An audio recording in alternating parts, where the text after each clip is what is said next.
चंद्रशेखर आजाद जी, हम भी सम्मान करते हैं उनका, क्योंकि वो एक क्रांतिकारी है, यहां पैदा हुए थे और इसलिए इस बेल्ट का नाम ही चंद्रशेखर आजाद रख दिया।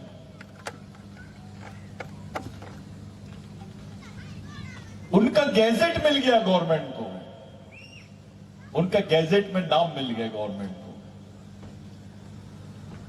पर्थी दादा का नाम क्यों नहीं मिला?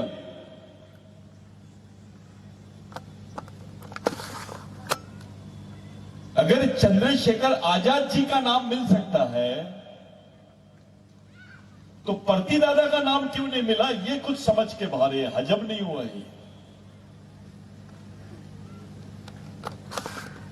मैं क्रांतिकारी चंद्रशेखर आजाद का विरोध नहीं कर रहा हूं, मैं उन लोगों से पूछ रहा हूं जो बड़े जोर शोर से चंद्रशेखर आजाद जी को यहां पर स्थापित किए, उन्हीं से पूछ रहा हूं, पर्थी दादा की कहीं याद नहीं आई क्या आपको?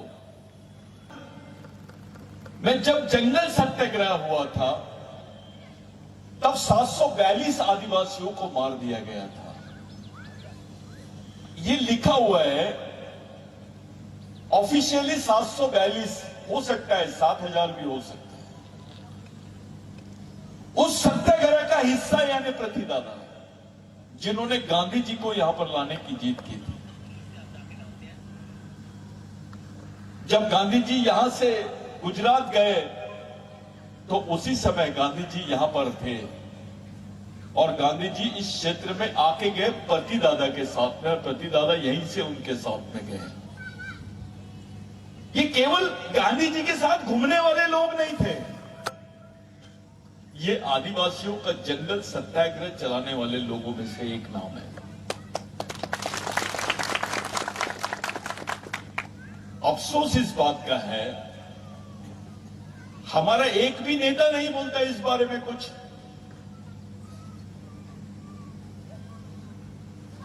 आपको अपने क्रांतिकारियों की याद क्यों नहीं आती है? सब अपने अपने क्रांतिकारियों की बात करते हैं इस देश में, आप अपने बारे में क्यों नहीं बात करते हो? क्या बात है? किस बात से डरते हो तुम? बड़ी बात यह लगी मेरे को कि आदिवासी और बाबा साहब का पुतला वो स्थापित कर रहे हैं। अब दलितों ने बंद कर दिया बाबा साहब का पुतला बिठाने का, अब वो बुद्ध के पुतले बिठा रहे हैं, वो बौद्ध विहारों का निर्माण कर रहे हैं। लेकिन आदिवासी के लिए बुद्ध से ज्यादा महत्वपूर्ण आदमी डॉक्टर बाबा साहब अम्बेडकर है। और इस देश के लिए भी एक आदिवासी आदमी रिक्शा चलाने वाला और पीछे में एक अम्बेडकरी समाज का आदमी बैठा है सवारी में, रिक्शे के ऊपर में, दोनों चल रहे हैं। चलते चलते वो अम्बेडकरी आदमी ने वो आदिवासी आदमी से पूछा, रिक्शा चलाने वाले से, अरे यार तुम देखते हो ये बुद्ध की मूर्ति है? बोले हाँ। बुद्ध के पिताजी का नाम क्या था? बोले। तो वो रिक्शा वाला सोचा सोचा सोचा सोचा और आगे बढ़ा थोड़ा और रुक के उसको क्या बोलता है, दादा बुद्ध के पिताजी का नाम अम्बेडकर था। तो बोले कैसे? तू तो गलत बता रहा है। तो उसने बोला अगर इस देश में अम्बेडकर पैदा नहीं होता तो ये जनरेशन को बुद्ध मालूम नहीं होता। आपसे पूछना चाहता हूं कि टंट्या भील जो अपने समाज को, अपने लोगों को जब उनको पूछा गया, भाई आपको तो फांसी हो रही है, आप किसको देखना चाहते हो? आपके परिवार के लोगों को देखना चाहते हो क्या? आपकी बहन को देखना चाहते हो क्या? अपने रिश्तेदार को देखना चाहते हो क्या? तो टंट्या भील ने बोला मैं जिसके लिए जिया, मेरा समाज वो मेरे लिए भगवान है, मैं उनको एक बार देखना चाहता हूं। तो ये कौन सी सोच होगी? ये कौन सी सोच होगी जो तुम्हारे लिए हंसते हंसते फांसी के तख्ते पे चढ़ गया? ये बिगर सोच के चढ़ा क्या? जाओ अपने भाई को बोलो कि मेरे बदले फांसी में चढ़ जा, अपने बेटे को बोलो अपने मेरे बदले फांसी में चढ़ जा, अपनी बहन को बोलो मेरे बदले फांसी में चढ़ जा। चढ़ता है क्या? ये वो नाम है जिसके भरोसे मध्य प्रदेश है, जिसके भरोसे महाराष्ट्र है, जिसके भरोसे गुजरात है, जिसके भरोसे राजस्थान है। इस देश में एक ऐसा नाम है, उसको टंट्याभिल का सरनेम नहीं मालूम किसी को, उसके आगे लगा दिए गए टंट्याभिल। यह पूरे समाज का प्रतिनिधित्व करने वाला शब्द आ गया है इसमें।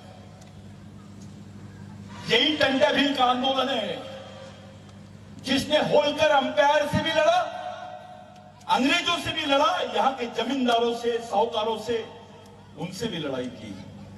और उसी का नतीजा है तुम्हारे पास 4 एकड़, 10 एकड़, 20 एकड़ जमीन है। नहीं तो टंट्याभिल के इतिहास के पहले से छोड़ो और ढूंढो अपना इतिहास कि तुम्हारे पिताजी के पास कहां से जमीन आई। अगर आप बता दोगे कि ये मेरे वंश की जमीन है तो मैं यहां से नंगा चले जाऊंगा। ये प्रूफ होती है कि उसी आंदोलन की वजह से तुम्हारे हिस्से में जमीन आई, नहीं तो तुम्हारी जमीन तो छीन ली गई थी। फिर वो आदिवासी रहे या गैर आदिवासी रहे, इस क्षेत्र के हर आदमी के ऊपर टंट्याभिल का कर्ज है। उस टंट्याभिल को अपने ही समाज के कुछ टेढ़शाही ने, गद्दार लोग उस टंट्याभिल को क्या बोलते हैं? डकैत था। अबे तेरे बाप को मालूम है कि जो तेरे को जिंदा रखा जिस नाम ने, उसको डकैत बोलता है तू? पहले घर जा और पूछ कौन से भगवान ने तेरे को जमीन दिया, उस भगवान का नाम बताओ जिस भगवान ने आदिवासियों को जमीन दिया होगा। ये वो भगवान है जिसने तुमको जमीन दिया, किसी राजा ने नहीं दिया, किसी दूसरे आमा मामा ने नहीं दिया, ओरिजिनल मामा ने दिया। बाकी मामा तो जमीन ले रहे हैं तुम्हारी, ये तो जमीन देने वाला मामा है रे बाबा। इसकी प्रतिमा से समाज को क्यों नहीं चली? अलीराजपुर में टंट्याभिल के मरने के कितने दिन बाद उसका पुतला बैठ रहा है। इससे ज्यादा हमारे लिए शर्मनाक बात क्या हो सकती है? क्या बात था? समाज क्यों भूल गया था टंट्याभिल को? क्यों भूल गया था? शाहरुख खान याद है, आमिर खान याद है, अमिताभ बच्चन भी याद है। अबे तेरे बाप का, तेरे बाप के बाप का बाप का बाप का बाप तुम्हारा भगवान, उसको कैसे भूल गए तुम? जिसकी बदौलत तुम्हारे बदन पे कपड़े हैं, जिसकी बदौलत तुमको पहचाना जाता है। इस देश का सबसे खतरनाक कानून जो विश्व के किसी देश में नहीं बना, ऐसा कानून आदिवासियों के खिलाफ में बना इस देश में, जिसको क्रिमिनल ट्राइबल बिल बोलते हैं। ये क्रिमिनल ट्राइबल बिल यानी जो क्रिमिनल ट्राइब है, अगर वो तुमको शहरी क्षेत्र में दिखता है, सिविलाइज एरिया में दिखता है, तो उसको मार दो। Go and shoot them, there will be no FIR against him. उसके खिलाफ में किसी भी टाइप का गुना नोंद नहीं होगा, नोट नहीं होगी, उसकी कोई खताई नहीं जाएगी। तुम आदिवासियों को मार सकते हो। इसको क्रिमिनल ट्राइबल बिल बोलते हैं। इसको गुनहगार जमात बोलते हैं कि जिसका बच्चा पैदा होता था पेट से तो गुनहगार कहलाता था, और किसी गुनहगार को नौकरियां नहीं थी। आज भी कोई किसी के ऊपर गुना अगर दाखिल है तो उसको सरकारी नौकरी नहीं मिलती है। आपकी तो पूरी कौम की कौम गुनहगार थी, वो बारेला हो, दरबार हो, भील हो, बिलाला हो, पटलिया हो या खटलिया हो, कोरकू हो, गोंड हो, ये सब एक ही बीमारी से ग्रस्त थे।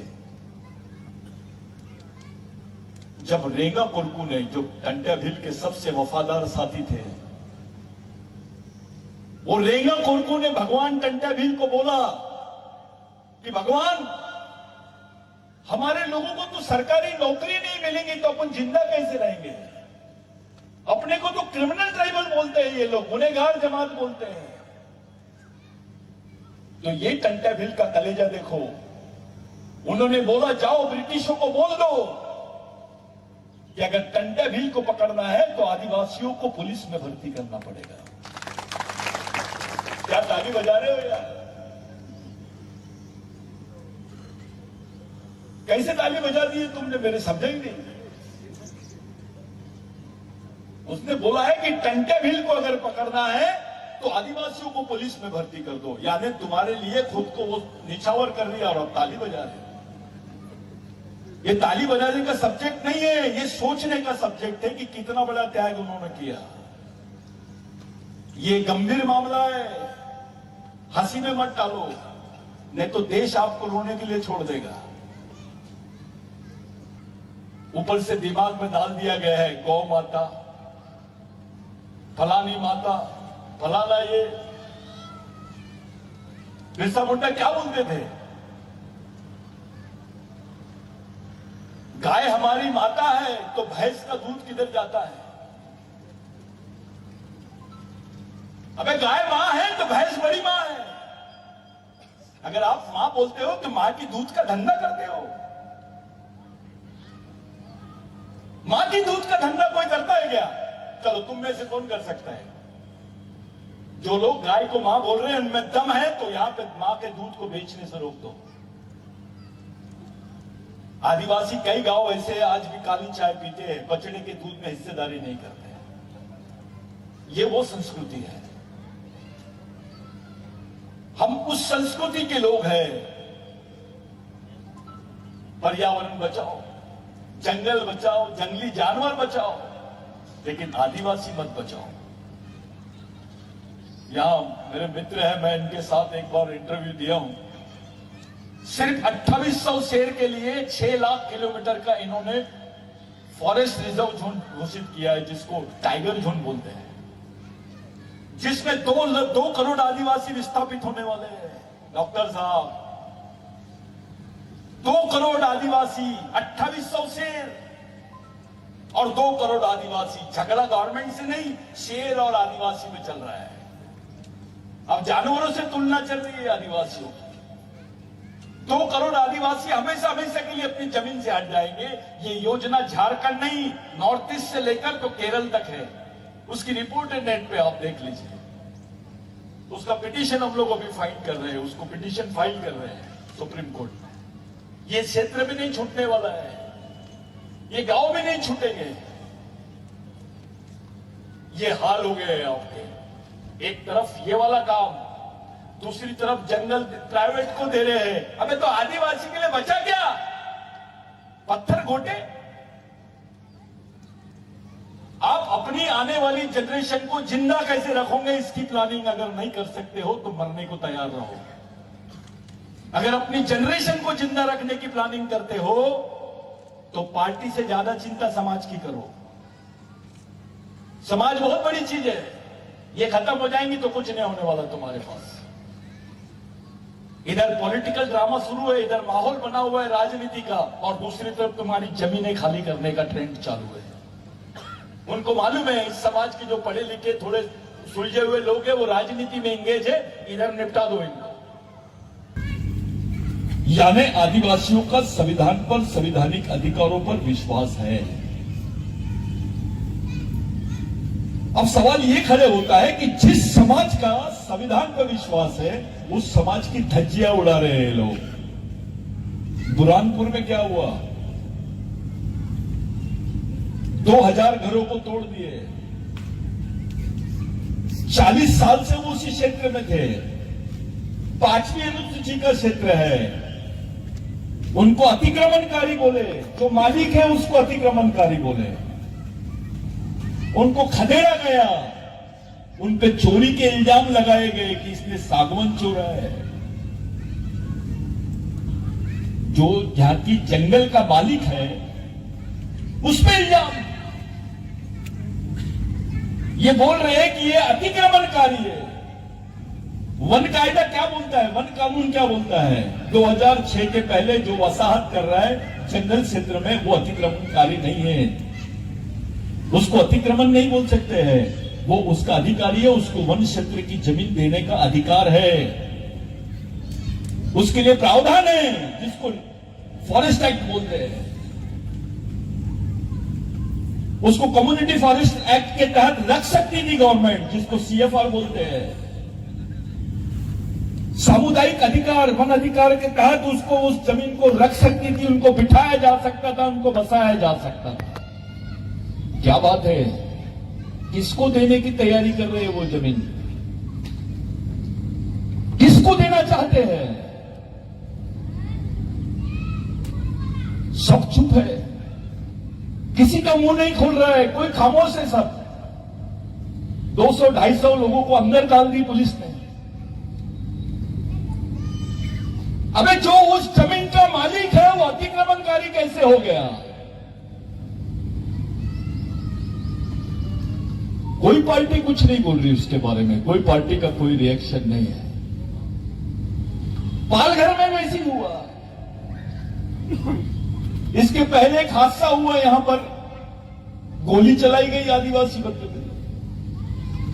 प्रैक्टिस कर रहे हैं, एक्सपेरिमेंट कर रहे थे कि इनको गोली मारो, इनके समाज में क्या रिएक्शन होती है, देखते हैं। अब सरकार का नया पॉलिसी आ गया है। वर्ल्ड की किसी गवर्नमेंट ने नहीं किया सर, ये पहली गवर्नमेंट है जो कर रही है। फॉरेस्ट की जमीन प्राइवेट सेक्टर को दे रहे हैं, निजी हाथों में दे रहे हैं, अदानी को दे रहे हैं, अंबानी को दे रहे हैं, ना जाने किसको किसको दे रहे हैं। ये फॉरेस्ट की जमीन किसकी है? ये आदिवासियों की जमीन है, जो आदिवासियों को दी जाती है, फॉरेस्ट एक्ट में दी जाती है। वो जमीन जिसको पार्शियल ट्राइबल लैंड बोलते हैं, जिसको पार्शियल ट्राइबल लैंड यानी अर्ध आदिवासी भूमि, जितनी जंगल है उसको पार्शियल ट्राइबल लैंड का दिया गया है। और वो partial tribal land non tribal को ट्रांसफर करने की प्रैक्टिस कर रही है गवर्नमेंट, यानी दलाली का काम कर रही है गवर्नमेंट। इतनी बड़ी संख्या में मध्य प्रदेश के जंगलों को निजी हाथों में जब दे देंगे, आदिवासियों की संभावनाएं खत्म हो जाएंगी कि भविष्य में उसको कोई जमीन मिलेगी। कोई बोल रहा है इसके ऊपर कुछ? किसी पार्टी की रिएक्शन आई क्या? तुम बोल रहे हो क्या? तुम्हारे लोग बोल रहे हैं क्या? यह बड़ा प्रश्न है। प्रमोशन का झुंझुना थमा दिया, हमारे ऑफिसर काम से लग गए। अब तुम्हारी पूरी कौम को खत्म करने का षड्यंत्र है, तब भी कुछ नहीं बोल रहे हो। कब बोलोगे? जब खत्म हो जाओगे तब बोलोगे।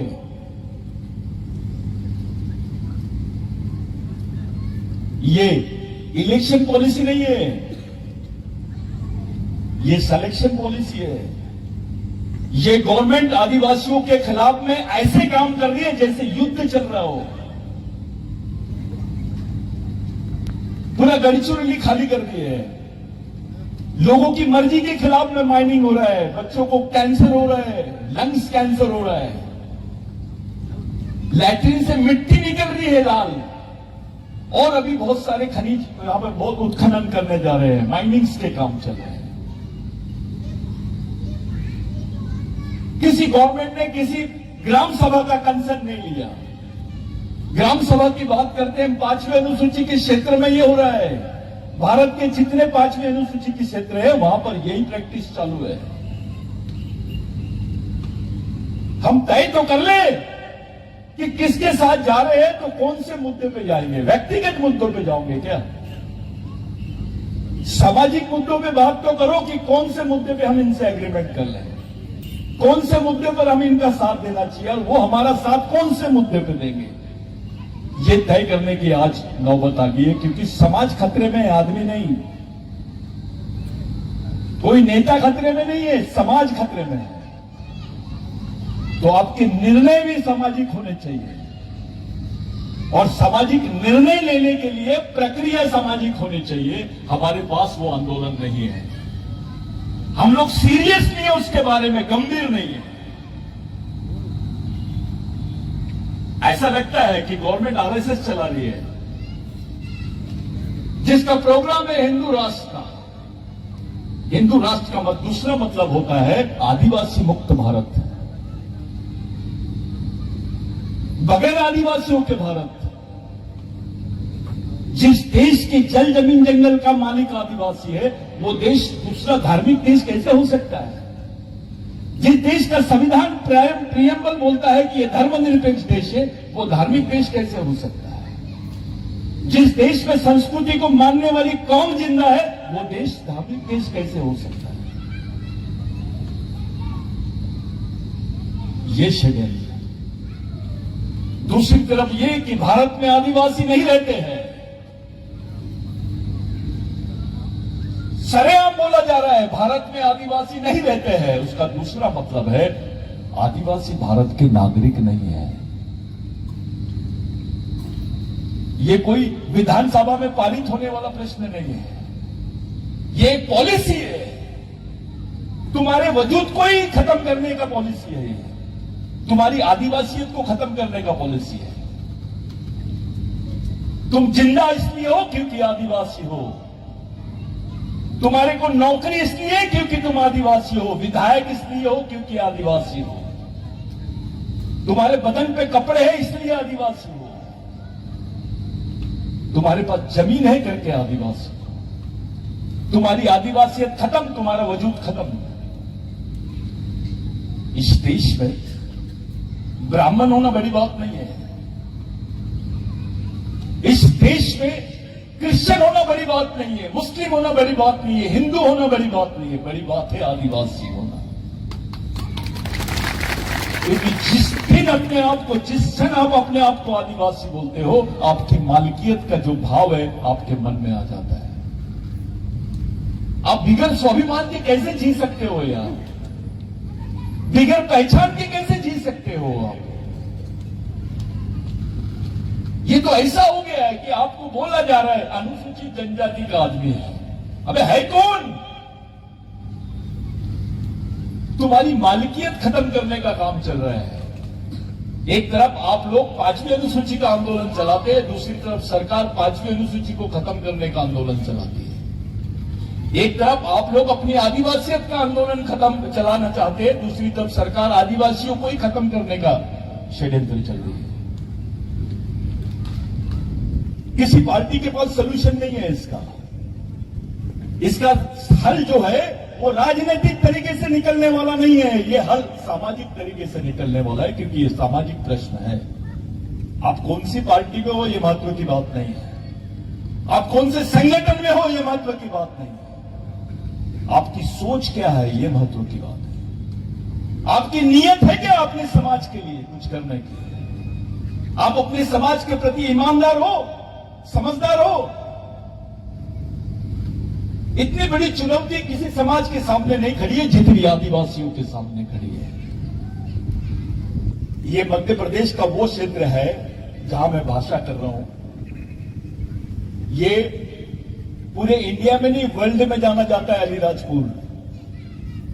और अलीराजपुर मजदूरों की मंडी बोलते हैं इसको, क्योंकि एक घर के बाद में दूसरा घर जो है मजदूरों का मिलता है। आधे से ज्यादा आदिवासी लोग रोजी रोटी की तलाश में दूसरे प्रदेश में जाते हैं। हर एक घर के बाद में एक आदमी मजदूर। ऐसा देश में कहीं किसी राज्य में नहीं है जो मध्य प्रदेश में है। लड़कियां मजदूर बन गई है, 20-20 साल अपना घर नहीं देखती है, वो चली तो उसको 11 साल की उम्र से लेके जाते 32 साल में घर में आती है। वो बंधुआ मजदूर होता है, उस तरीके की हालत है आदिवासियों की।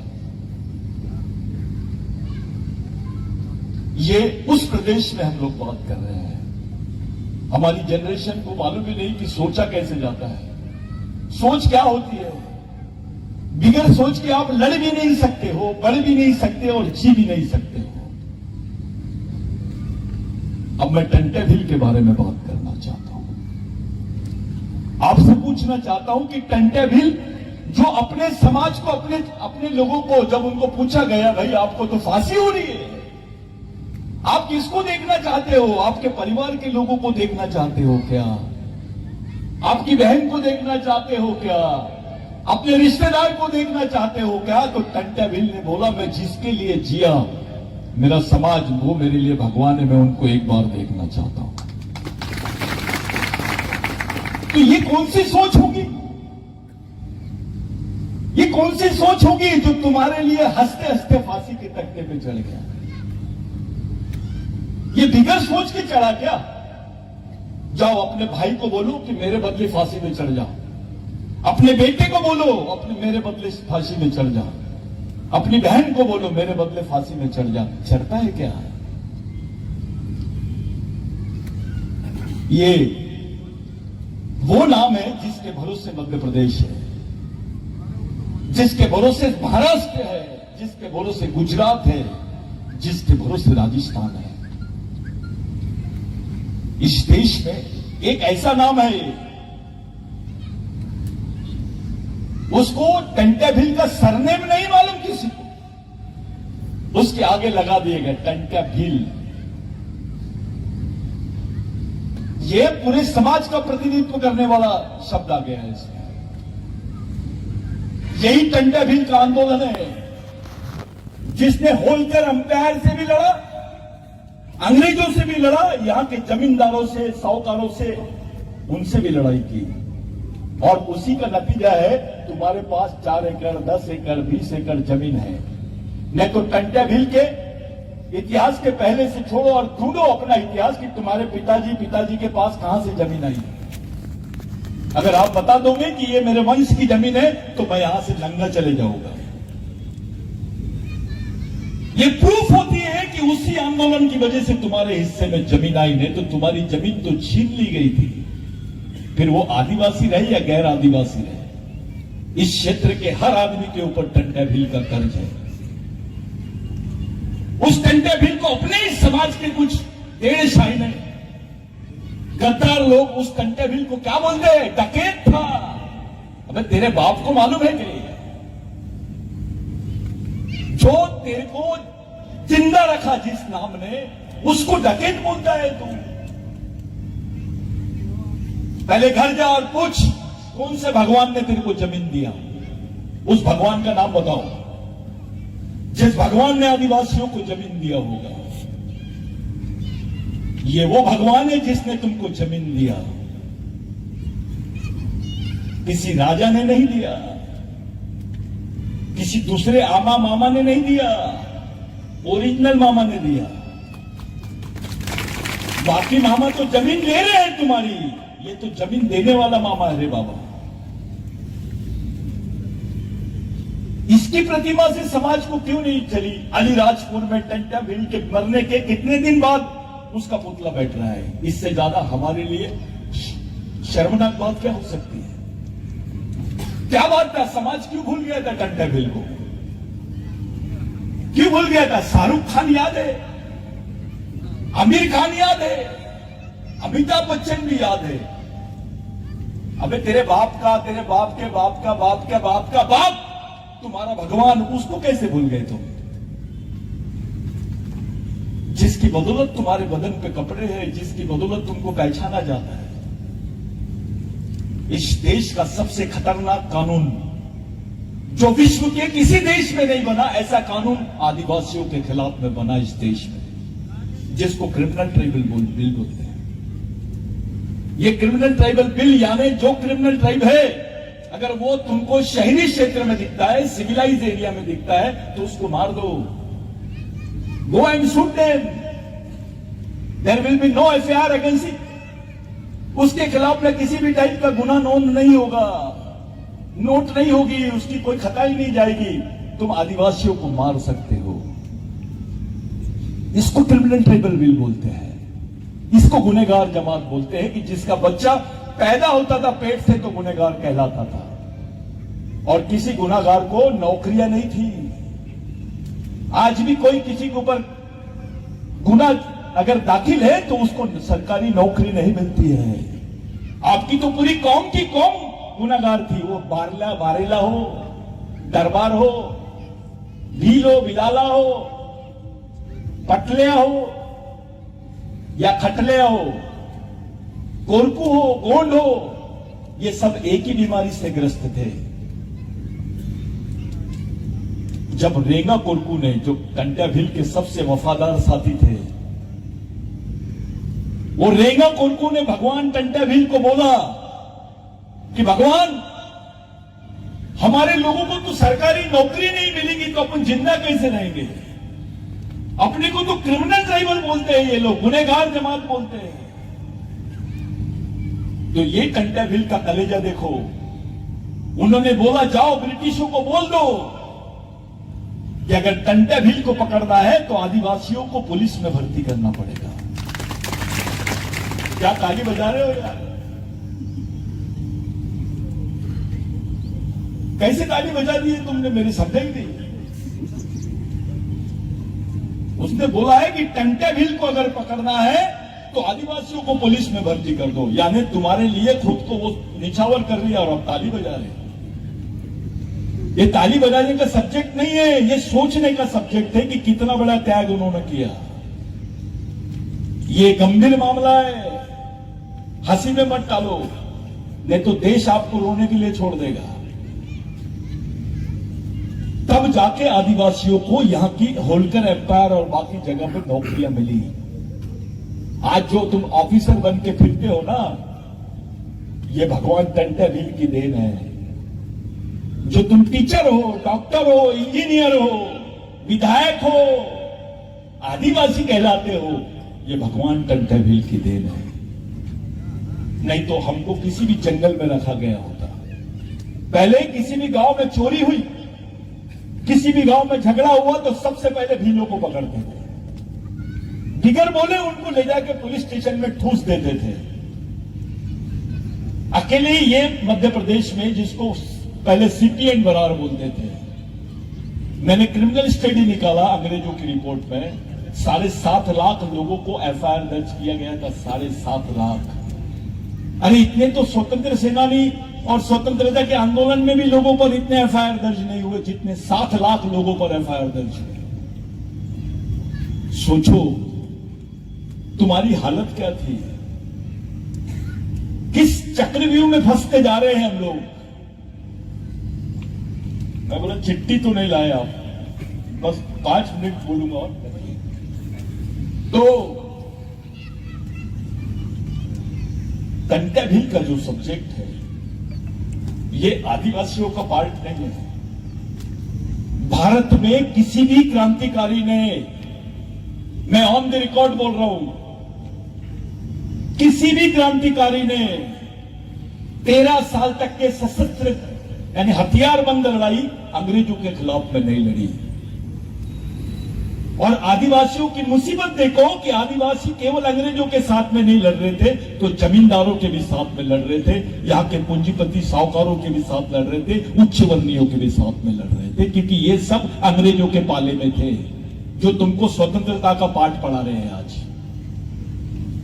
जो तुमको राष्ट्रीयता की बात बताते हैं, तुमको देश समझा रहे हैं। अरे इस देश की स्वतंत्रता की लड़ाई में 70% भागीदारी आदिवासियों की थी, और ये सच है। उसके रिकॉर्ड्स निकाल लो आप। सब लोग तो डेमोक्रेटिक लड़ाई लड़ रहे थे, शांति आंदोलन, सत्याग्रह, लेकिन जो आदिवासी लड़ाई लड़ रहा था वो तो सीधा सीधा था, इधर से तीर धनुष, उधर से बंदूक। यानी यहां पे कोई बचने का चांस ही नहीं था। जितने लोग सेकेंड वर्ल्ड वॉर में नहीं मारे गए, उतने आदिवासी आंदोलनों में लोग मारे गए, लेकिन उसका उल्लेख भारत के इतिहास में नहीं है। हमारे स्वतंत्र सेनानियों का नाम कैसे लेते हैं? वो टंट्या मामा, वो डकैत, वो राघोजी भांगरे, वो बाबूलाल शर्मा के, वो भीमा नायक, इस टाइप से नाम लेते हैं। और दूसरे लेते हैं तो ठीक है, अपने समाज के भी लोग यही काम करते हैं। इतनी गद्दारी! जो लोग अपने भगवानों से, अपने पूर्वजों से गद्दारी करते हैं, वो समाज से कैसे ईमानदारी करेंगे? आपने क्या किया है इस समाज को बचाने के लिए, बताइए हमें। ये समाज बचा हुआ है इनकी कुर्बानी की वजह से। ऐसा कोई आंदोलन बताइए भारत में आदिवासियों का, जो पूरे आदिवासियों को एक जगह लाने के लिए रात दिन काम कर रहे हैं। एक नेता का नाम बताओ जो तुम्हारी तुम्हारी बागडोर संभाल सके, आज समाज को इतने संकट में रहने के बाद उस समाज को संभाल सके। देश में क्या चल रहा है, किस परिस्थिति से आदिवासी गुजर रहा है, किस परिस्थितियों का हमको सामना करना है, इन बातों को दरकिनार करके, इन बातों को अलग करके हम लोग आगे नहीं बढ़ सकते। मेरे भाइयों, मैं आपका ज्यादा समय नहीं लूंगा। मैंने पहले ही बोला कि इस देश में भगवान पैदा नहीं हुआ था तब से आदिवासी रहते हैं।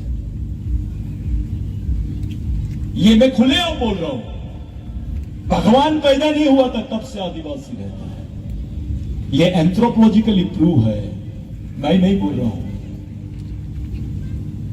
उस आदमी की वैल्यू क्या है जो इस देश का पहला आदमी है, उसका सम्मान क्या है? नहीं तो दूसरे देशों में जाओ, think about red Indians. America के रेड इंडियंस को क्या राइट्स मिले हैं, वो मूल निवासी है वहां के, देखो।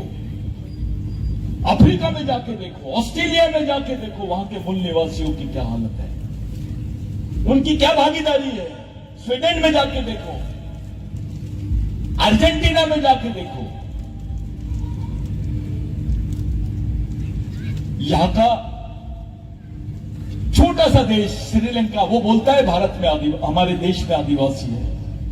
नेपाल बोलता है भारत में हमारे देश में आदिवासी है। बांग्लादेश बोलता है हमारे देश में आदिवासी है। पाकिस्तान भी बोलता है हमारे देश में आदिवासी है। अरे भाई, बांग्लादेश, पाकिस्तान, नेपाल, ये तो भारत का हिस्सा है।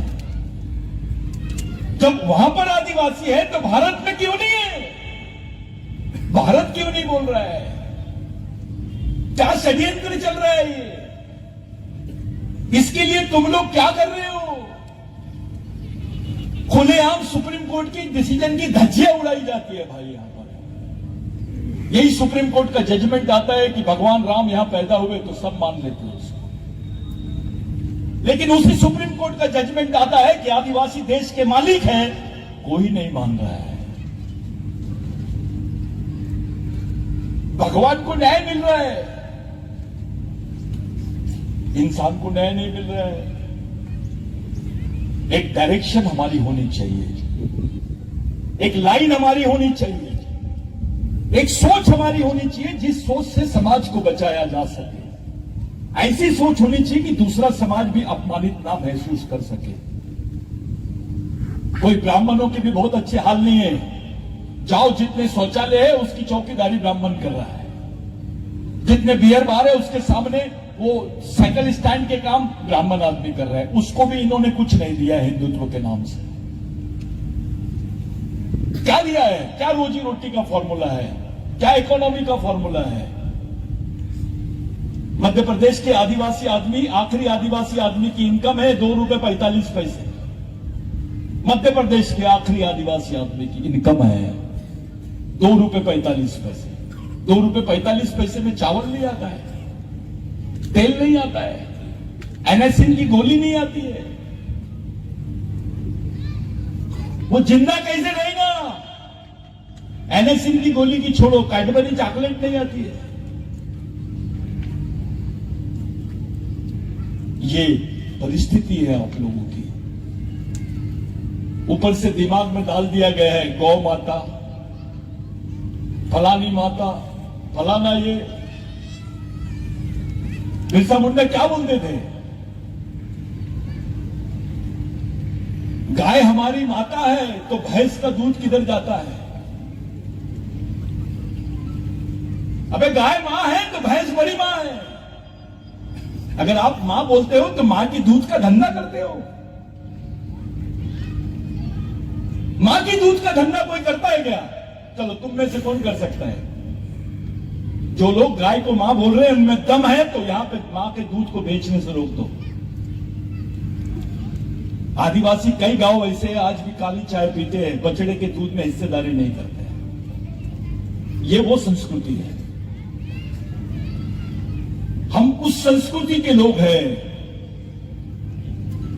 पर्यावरण बचाओ, जंगल बचाओ, जंगली जानवर बचाओ, लेकिन आदिवासी मत बचाओ। यहाँ मेरे मित्र हैं, मैं इनके साथ एक बार इंटरव्यू दिया हूं। सिर्फ 2800 शेर के लिए 6 लाख किलोमीटर का इन्होंने फॉरेस्ट रिजर्व जोन घोषित किया है, जिसको टाइगर जोन बोलते हैं, जिसमें 2 करोड़ आदिवासी विस्थापित होने वाले हैं। डॉक्टर साहब, 2 करोड़ आदिवासी, 2800 शेर और 2 करोड़ आदिवासी। झगड़ा गवर्नमेंट से नहीं, शेर और आदिवासी में चल रहा है। अब जानवरों से तुलना चल रही है आदिवासियों की।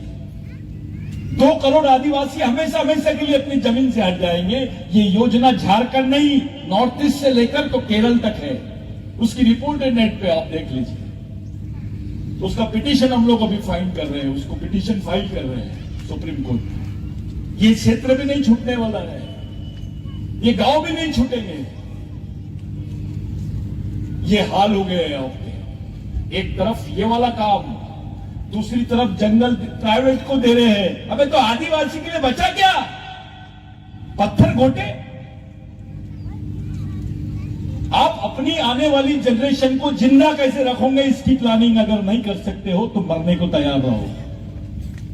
अगर अपनी जनरेशन को जिंदा रखने की प्लानिंग करते हो तो पार्टी से ज्यादा चिंता समाज की करो। समाज बहुत बड़ी चीज है, ये खत्म हो जाएंगी तो कुछ नहीं होने वाला तुम्हारे पास। इधर पॉलिटिकल ड्रामा शुरू है, इधर माहौल बना हुआ है राजनीति का, और दूसरी तरफ तुम्हारी जमीनें खाली करने का ट्रेंड चालू है। उनको मालूम है इस समाज के जो पढ़े लिखे थोड़े सुलझे हुए लोग हैं वो राजनीति में इंगेज है, इधर निपटा दो इनको।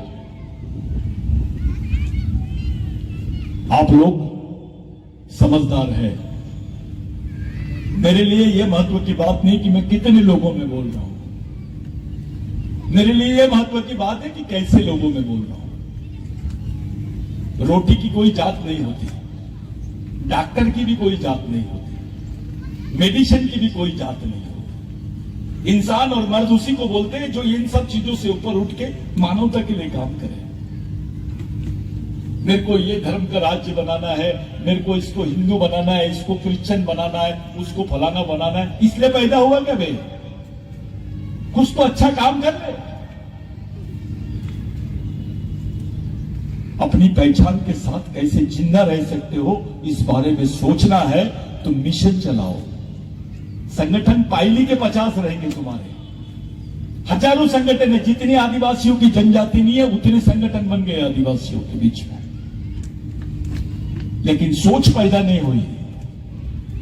जो सोच तुमको जिंदा रख सकती है उस सोच की तलाश नहीं कर पा रहे आप, उस सोच का चयन नहीं कर पा रहे हैं। ये बहुत खतरनाक बात है। आज के दिन हम सब लोग, ये बहुत अच्छा कार्यक्रम है। आप लोग ये टेंशन मत लो कि बहुत कम लोग हैं, ये सब सोच के नहीं आते हैं। जो लोग हैं इनमें दम है। ये डॉक्टर वाक्टर में बहुत दम है, ये बैठे हैं उधर जैस के अपने, बाकी सब लोग हैं। दम है कि नहीं, कि कम है? कम है। कम है, कम नहीं है। वो पटेल जी भी है यही के विधायक। ये सब लोग तुम्हारे साथ में है, लेकिन सीरियस बात होनी चाहिए। अच्छी बात का भरोसा नहीं होना, सच्ची बात होना, ये बड़ी चीज होनी चाहिए। एक अच्छा डिस्कशन होना चाहिए, अच्छी बात होनी चाहिए, एक अच्छे लाइन समाज के सामने आए, उस डायरेक्शन में आप लोग सोचो।